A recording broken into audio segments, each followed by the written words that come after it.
set in Malibu and up through Donald's tragic suicide in 1996. Will you please join me in welcoming to the stage here, Mr. Adam Novak. Woo!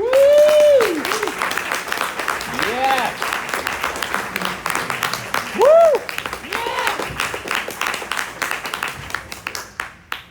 Check, can you hear me? Yes.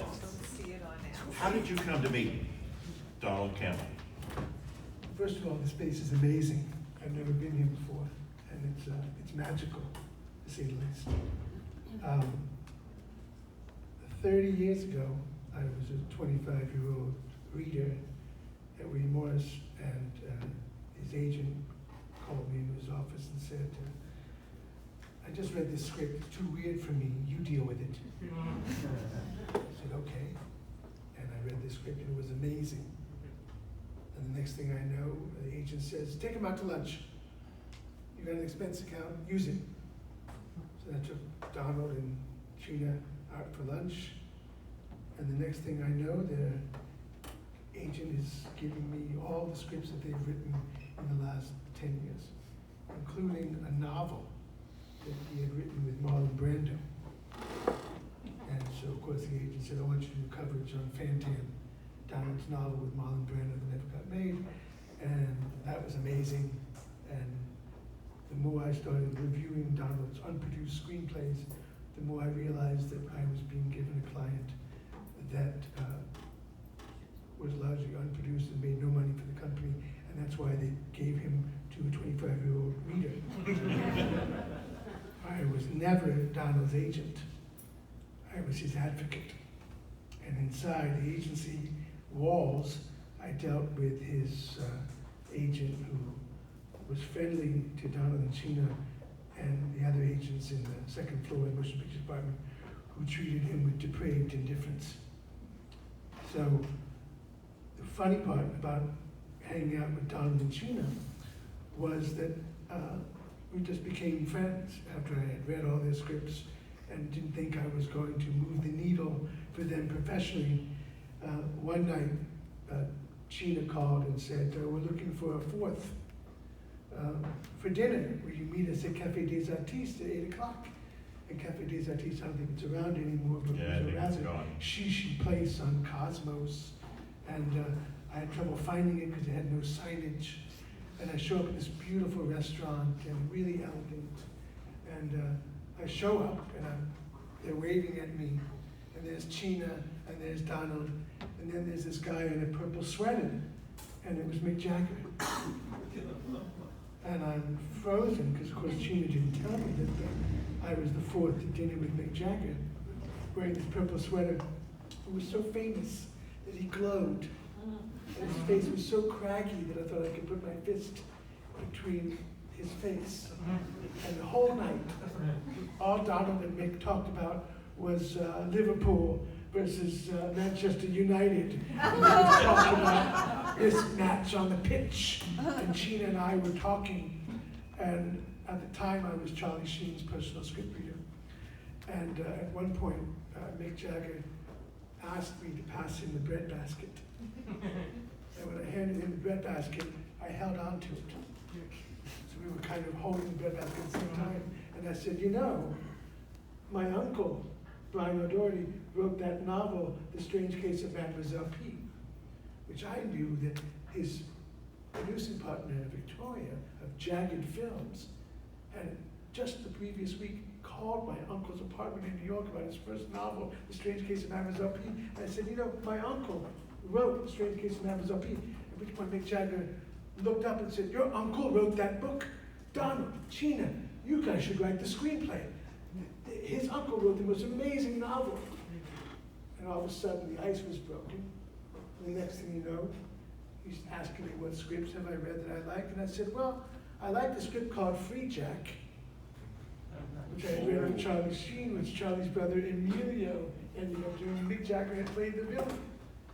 So at the end of the dinner, Gina and Donald were talking amongst themselves, and Mick Jagger and I are talking about scripts. And Gina and Donald are looking at me, giving me the side eye, like, who's this guy? So in the morning, I called home, and I said to my mom, you're not going to believe who I had dinner with last night. I had dinner last night with Mick Jagger. And my mom said, yeah, right. And I had breakfast with Keith Richards. How was your mom's breakfast with Keith? Was it good? I didn't believe her.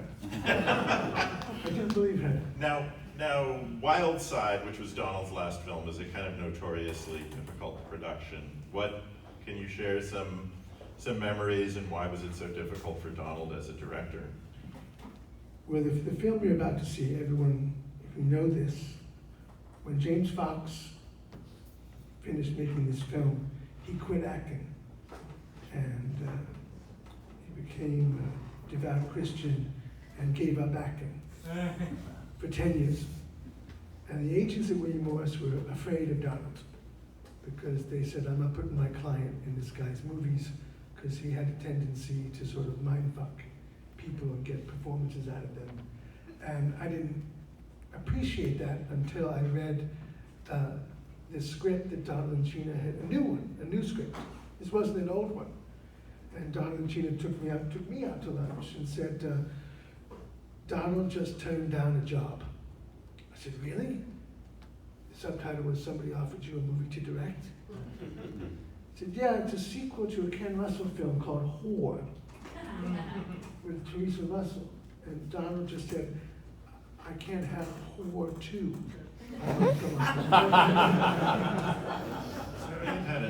So, yeah, but understand this. By turning down Whore 2, suddenly now they are faced with financial ruin, depraved indifference by their own agency, and they've written a new script. And the new script was called The Gray Area, and they had a producer, but no one was returning his calls because Donald was directing. And the producer said, everyone hates the title, it's too vague, and it's about a female banker who moonlights as a high-class call girl, and she ends up being seduced by this woman whose husband, Bruno Buckingham, is an international money launderer who's trying to launder $169 million of Fidel Castro's money at the bank where she works. There's also a chauffeur who drives Bruno around, who's an undercover treasury agent, and he's trying to get the big shark. And in the end, the two women fall in love, outfuck the treasury agent, and run away to Mexico together. It was the best script I had read at 25 since. Of all the scripts I had read, this was all of a sudden my favorite script. And Don Mancini took me out to lunch and said, we gotta change the title, we gotta change the title. And I said, well, what about that line right before the two women make love in the dressing room, where she holds out her ankle and she says, I choose the wild side. And she goes, that's it. And so Donald and Gina called me the next week and said, you're not gonna believe this, but the foreign sales company loved the title. Donald got rid of the, and now it's called Wild Side. So I'd given them the title, they were thrilled, and things were moving along, but the movie was cast contingent, which meant, okay, who do you want, I asked. And Donald said, we really want Christopher Walken to play Bruno Buckingham, but his agent Brian Gersh is being really difficult. And I said, Brian Gersh, I read for Brian Gersh. Let me do it. This is before email. So I walked into Brian Gersh's office and I threw the script on his desk, Wild Side. And I said, I just read the best script for Christopher Walken. He should play Bruno Buckingham. Send it to him. And Brian Gersh goes, really? That guy? I said, yes. Okay. He's directing, starring in a play about Elvis in New Haven. Let's see if he reads it. 2 weeks later, Donald and Gina called me and said, come on, let's go out to eat. We're celebrating. We just had drinks with Chris at the Chateau, and he arrived in character as Bruno Buckingham. And then Gina says, now we want Joan Chen to play Bruno Buckingham's wife, to play the bisexual ex-wife who's now his girlfriend, because it's sexier for Bruno to be with his girlfriend and not his wife. That was in the script. And I said, well, who's Joan Chen's agent? I said, well, it's that bitch, Joan Hyler. I said, yeah, Joan Hyler's tough, but she loves me. Give me the script. So I got a copy of the script. I walked in Joan Hyler's office, and I said, I just read this great part for Joan Chen. And Joan Hyler goes, I don't represent her anymore. Glenn Wigberg does. Talk to Glenn. And she went back on the phone. So I walked down the hall. I don't know Glenn Wigberg at all, but he's apparently Joan Chen's agent. So I walk into Glenn Wigberg's office, wrote the script on his desk, started raving about Wild Side. And he goes, you're not going to believe this. I just had lunch with Joan. She just said to me, I really want to play a lesbian. That's unbelievable. So Don and Gina said, come on, let's go out and celebrate. What? Joan is in. Have drinks again. And they go, look, Donald really wants Stephen Bauer to play the chauffeur. I said, Stephen Bauer? That's Cynthia Campos Greenberg's client. Cynthia loves me. My 9-year-old kid walks into Cynthia's office, throws the script down. A week later, Stephen Bauer is in as the chauffeur. I'm told this is called packaging. It can't be this easy. The movie gets financed by Avi Lerner at New Image because they are told they are getting an erotic thriller. Little did they know that all they were doing was giving Donald a canvas to create something that no one had given him a canvas in over 10 years. He only made 4 films. He was the unluckiest director who ever lived. He was the original director of Pretty Woman. And that script was called 3000. And he and Jonathan Lawton, or J.F. Lawton, would have meetings at his house at the top of Law Canyon. And the company that was financing it was called Vestron. And Vestron went bankrupt. And Donald was no longer the director of 3000, which became Pretty Woman. So It would have been a very different movie. oh my God! I read it years later. She was a strawberry, a crack prostitute.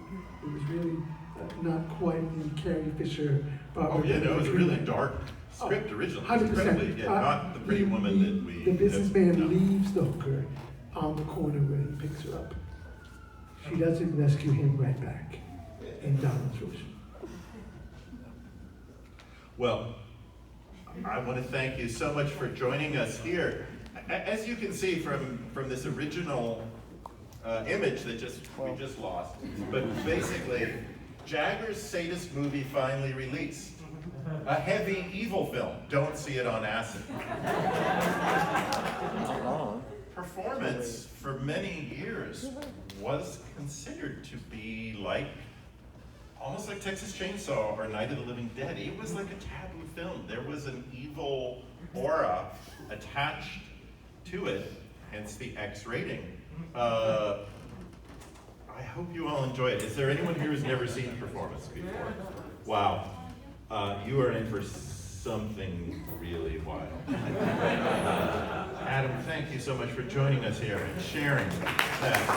Paying tribute to the great Donald Trump.